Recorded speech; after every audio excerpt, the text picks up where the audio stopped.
wabarakatuh. Perkenalkan, saya Beni Syaputra Guma yang pada pagi hari ini akan menjelaskan mengenai lompat jauh beserta rekan saya. Yang pertama ada Elvira, kemudian ada Putri Radia, dan ada juga Isabel Theodora. Lompat jauh sendiri itu adalah olahraga atletik yang membutuhkan kecepatan, ketangkasan, dan kekuatan seseorang atlet untuk melompat sejauh mungkin dari titik landas atau garis lompat. Kemudian olahraga lompat jauh ini telah dikenal sejak zaman Romawi kuno dan terutamanya pada Olimpiade 1896 dan telah menorehkan berbagai rekor-rekor jarak lompatan. Nah, ukuran dari lapangan lompat jauh ini sendiri untuk jarak awalannya ada lari sampai dengan balok tumpuan itu 45 meter, kemudian balok tumpuannya itu tebalnya 10 cm dengan panjang 1,72. Kemudian untuk lebarnya ada 30 cm, kemudian untuk bak lompatannya sendiri itu panjangnya adalah 9 meter dengan lebar 2,75 cm dengan kedalaman bak kurang lebih itu 1 meter. Baik, selanjutnya dilanjutkan sama rekan saya. Oke, jadi di sini aku mau ngebahas tentang tahap pertama dari lompat jauh, yaitu approach atau lari awalan. Jadi lari awalan itu merupakan suatu proses di mana sang pelompat itu akan melakukan lari yang semakin lama meningkatkan kecepatannya yang ditujukan untuk mencapai kecepatan maksimal sehingga dapat memperoleh lompatan sesuai jarak yang diharapkan. Nah, lari awalan ini sendiri itu merupakan cara yang paling penting dan cara yang ideal seperti yang sudah saya bilang tadi untuk mencapai jarak yang diharapkan oleh si pelompat tersebut. Nah, sedangkan untuk jarak lari awalan itu sendiri berbeda-beda tergantung pelompatnya. Apabila pelompat itu sudah senior, dia dapat membutuhkan 30 hingga 50 meter. Sedangkan untuk pelompat junior atau anak-anak sekolah untuk dalam pelajaran olahraganya mungkin mereka hanya membutuhkan jarak yang lebih pendek. Nah, kemudian saat pelompat bergerak mulai maju dari lari awalan tersebut, sedikit demi sedikit frekuensi langkah, kepanjangan langkah itu harus ditingkatkan. Nah, kemudian tubuh juga harus semakin tegap. Hal ini ditujukan untuk mempersiapkan pada langkah-langkah terakhir untuk masuk ke tahap selanjutnya, yaitu bertolak untuk kemudian melakukan take off. Kemudian untuk 3 hingga 5 langkah terakhir dalam lari awalan, pelompat harus bersiap untuk merubah kecepatan horizontal menuju kecepatan vertikal pada saat bertolaknya. Sehingga dalam lari awalan itu sangat penting apabila sang pelompat itu mempertahankan peningkatan kecepatannya atau apabila memungkinkan mungkin dapat ditingkatkan kembali untuk kecepatannya. Karena kecepatan itu sendiri sangat berpengaruh kepada jarak lompatan yang akan didapatkan. Apabila terjadi penurunan atau pengurangan kecepatan, maka akan terjadi penurunan dan pengurangan pula pada jarak yang akan didapatkan untuk melompat nanti. Kemudian perbedaannya dari lari awalan dengan lari lainnya adalah pada lari awalan itu posisi lutut harus diangkat lebih tinggi daripada pada saat lari sprint.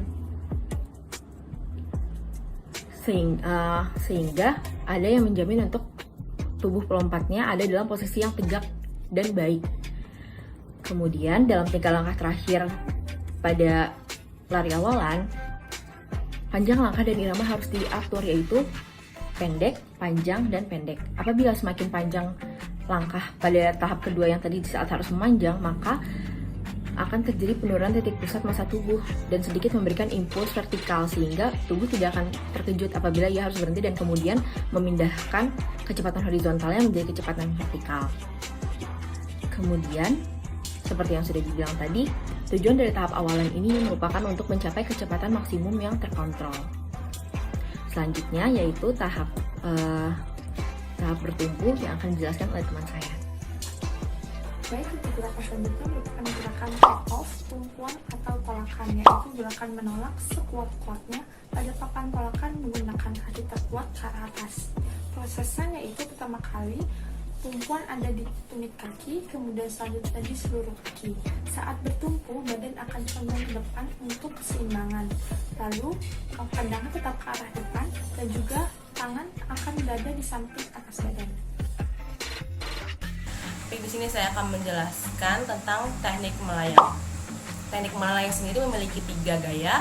yaitu gaya jongkok, gaya gantung, dan gaya berjalan di udara. Di sini saya akan menjelaskan tentang teknik gaya jongkok. Nah, teknik gaya jongkok sendiri itu pada saat kita berada di udara, kaki kita satu sama lain menempel dengan arah posisi kakinya ke bawah.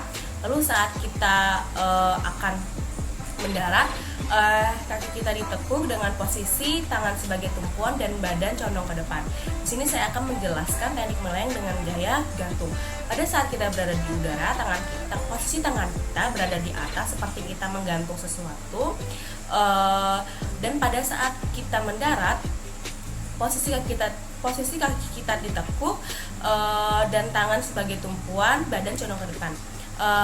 Di sini saya akan menjelaskan teknik melayang dengan gaya berjalan di udara. Dan pada saat kita berada di udara, keadaan kaki kita itu seperti berjalan dengan posisi tangan mengikuti kaki yang sedang berjalan di udara. Dan pada saat kita mendarat, tangan sebagai tumpuan dan badan condong ke depan. Selanjutnya, saya akan menjelaskan tahap landing. Tahap landing dalam bahasa Indonesianya yaitu tahap pendaratan. Tahap pendaratan ini merupakan tahapan terakhir dari serangkaian gerakan lompat jauh. Dalam melakukan gerakan pendaratan, ada beberapa hal yang perlu diperhatikan. Yang pertama yaitu, gerakan harus dilakukan secara sadar agar menghindari gerakan-gerakan yang tidak diperlukan. Lalu yang kedua, untuk menghindari rasa sakit atau cedera, pendaratan sebaiknya dilakukan oleh kedua kaki, terutama bagian tumit terlebih dahulu. Yang ketiga, sebelum tumit menyentuh pasir, kedua kaki harus benar-benar diluruskan dan dijulurkan ke depan. Usahakan agar jarak kedua kaki tidak terlampau jauh, dikarenakan semakin jauhnya jarak kedua kaki, maka akan semakin mempersempit jarak lompatan. Yang keempat, untuk menghindari supaya tidak jatuh terduduk pada bagian bokong, maka setelah tumit berpijak pada pasir, kedua lutut segera ditekuk dan biarkan badan condong jatuh terjerembab ke depan. Lalu yang kelima atau yang terakhir, sesaat selesai melakukan pendaratan, jangan keluar atau kembali ke tempat awalan dan jangan pula melewati atau menginjak bekas lompatan sebelumnya.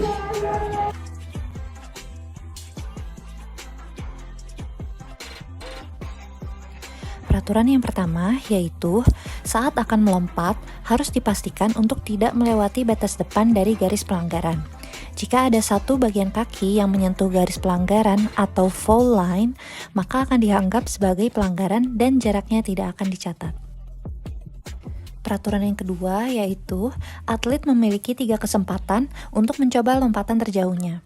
Fall jump atau lompatan yang dilakukan dengan posisi kaki melewati batas garis pelanggaran akan dihitung sebagai lompatan percobaan dan pelanggaran. Lalu, peraturan yang ketiga yaitu jarak lompatan dihitung dari bagian tubuh pertama yang menyentuh tanah, baik tangan maupun kaki. Jarak dihitung dari titik awal melakukan lompatan atau fall line hingga saat pendaratan di bak pasir. Selanjutnya, peraturan yang keempat yaitu jika melakukan take off atau lompatan dengan jarak yang cukup jauh dari papan atau bagian depan fall line, jarak yang dihitung adalah tetap dari fall line hingga posisi pendaratan di bak pasir. Peraturan yang kelima yaitu tidak diperbolehkan untuk melakukan somersault atau jungkir balik saat melakukan lompatan atau mendarat di bak pasir. Jika melakukannya, maka akan dianggap ilegal. Lalu peraturan yang keenam yaitu ketebalan maksimum sol sepatu yang boleh untuk dipergunakan adalah 13 mm.